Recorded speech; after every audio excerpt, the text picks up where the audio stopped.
Sobrenatural. Capítulo 8. O sinal segue. 1929. Em outubro de 1929, as ações do mercado de Nova York foram à falência, mergulhando os Estados Unidos no pior pesadelo econômico já visto. Milhares de bancos fecharam suas portas, enquanto os banqueiros saíam pela porta de trás para evitar seus furiosos clientes. Eventualmente, a Grande Depressão afetou cada área da economia. As fábricas tinham que cortar sua produção ou fechar por completo. Fazendeiros apertavam seus cintos ou iam à bancarrota. O desemprego crescia rapidamente, até que 1 em cada 4 trabalhadores americanos adoeciam por falta de trabalho. Embora o trabalho de William Branham no Departamento de Serviço Público de Jeffersonville pagasse 20 centavos a hora, ele se considerava uma pessoa de sorte por estar trabalhando. Ele ainda planejava algum dia devotar sua vida à caça de pele nas montanhas do oeste, mas no momento seu salário era necessário à sua família. A saúde do seu pai estava decaindo devido à sua condição de beber demasiadamente. Charles Branham, agora com 38 anos de idade, não estava somente sem trabalhar, mas também suas chances de conseguir um trabalho estável e mantê-lo estavam escassas. Em 2 de novembro de 1929, Ella Branham deu à luz a seu 10º e último filho. Finalmente, depois de 9 filhos, ela teve uma menina. Ela deu-lhe o nome de Fay Dolores Branham, mas ela a chamava pelo seu segundo nome. Assim, com 11 Branhams morando em uma casa, somente Billy tinha emprego integral. Billy se sentia na obrigação de ajudar a sustentar o resto de sua família, pelo menos por mais alguns anos. O trabalho no serviço público de Indiana combinava com o temperamento de Billy. Seu trabalho o mantinha fora o ano todo e as tarefas variavam de semana a semana, de modo que raramente ele ficava entediado. Numa semana ele podia estar cavando valas para a colocação de tubos de gás, e na outra semana ele podia estar fazendo leitura métrica, reparando vazamento de gás, ou subindo postes para reparar a transmissão de linhas elétricas. A única parte do trabalho que ele não gostava era desligar a energia elétrica dos consumidores que não podia pagar suas contas. E com a depressão se agravando, acontecia com muita frequência ter que realizar esse trabalho. Embora Billy estivesse tão contente por trabalhar na companhia de serviço público, ainda com $8 por semana não era o suficiente para cobrir as despesas de uma casa de 11 pessoas. Então, quando lhe foi oferecido um serviço extra como assistente de guarda florestal no estado de Indiana, ele agarrou a oportunidade. Isto significava que ele ficaria fora da cidade em uma base regular da patrulha da floresta. O pensamento de ser pago por fazer o que ele gostava de qualquer forma parecia perfeito. Na realidade, isto não foi desta maneira. Seu pagamento era ter comissão no número de bilhetes que emitia para os violadores da lei. Mas Billy nunca pôde destacar um bilhete. Ele se sentia melhor e realizado em sentar-se com quem transgredia a lei e o repreendia, mostrando os benefícios da conservação da caça e a importância em obedecer às leis do Estado. Com efeito, Billy parou de doar seu tempo, mas para ele a satisfação que ganhou em sair da cidade e andar pelo interior arborizado foi recompensa suficiente. Um dia Billy foi escalado para patrulhar o Parque Estadual Eryville, a 32 quilômetros a norte de Jeffersonville. Logo que subiu no ônibus de Goy Halls, um estranho sentimento passou por ele. Como uma pressão, parecia como alguma força invisível que estava sendo empurrada contra ele. O ônibus estava lotado, passageiros preenchiam cada banco e muitos permaneciam no corredor. Billy apertou-se no centro do ônibus entre uma mulher forte de meia-idade e o marinheiro. A mulher olhou e disse: "Olá", assim que o ônibus saiu da estação. Billy respondeu: "Como vai?" e olhou pela janela, observando as casas passando. Aquela estranha força estava sendo empurrada contra ele mais forte agora. Parecia que vinha desta robusta mulher. Pelo canto de seus olhos, Billy podia dizer que ela estava fitando diretamente em sua face. Ela o fez se sentir desconfortável. Logo ela começou uma conversa. "Você é um oficial?" Billy usava seu uniforme de guarda florestal, com uma pistola guardada no coldre ao seu lado.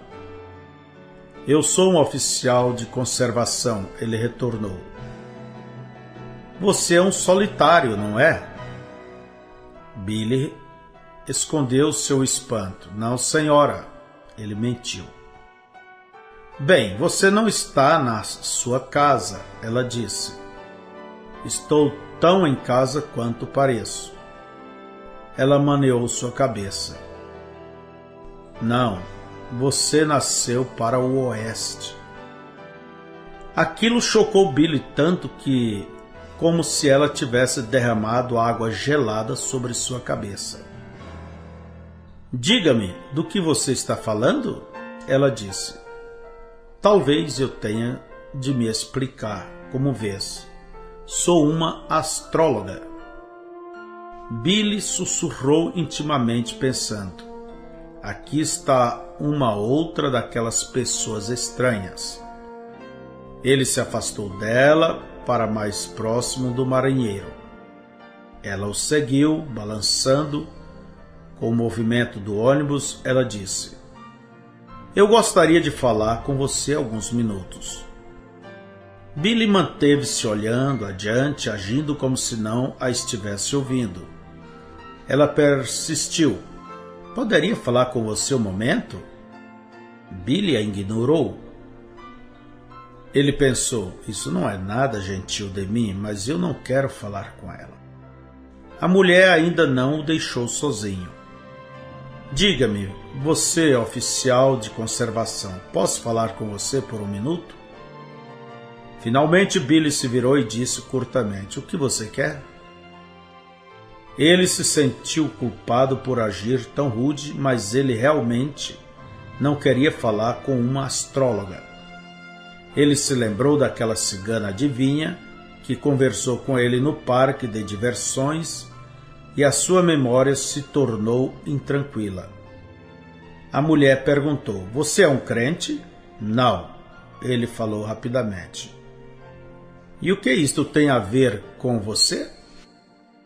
Ela encolheu os ombros. "Oh, só para saber. Sabia que você nasceu sob um sinal?"